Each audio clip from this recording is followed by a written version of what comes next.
হানিফে আল্লাহ চিনে নাও, চিনে নাও, চিনে নাও।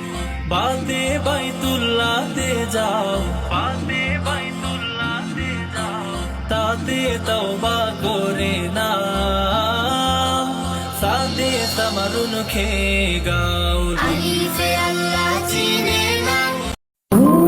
দাড়ি রাখুন, দেখবেন দুনিয়া পাগল মেয়েগুলো আপনাকে এড়িয়ে চলবে, আর দিনদার মেয়েগুলো আপনাকে সম্মান করবে।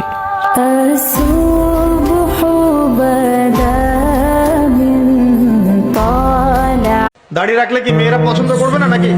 বলেছে যে বিয়ে করবো না দাড়ি রাখলে? এমন কথা বলেছে? কোনো মেয়ে এরকম কথা বলে, ওই মেয়েকে বিয়েই করার দরকার নেই আপনার। যদি কোনো মেয়ে আপনাকে বলে যে দাড়ি রাখলে ভালো লাগে না, শেভ করতে হবে, না হলে বিয়ে হবে না, বিয়ে করবো না, ওই মেয়েকে বিয়ে না করাই উচিত আপনার। ওর তো মানে আপনাকে বিয়ে করার যোগ্যতাই হয়নি, তার যোগ্যতাই হয়নি আপনাকে বিয়ে করার।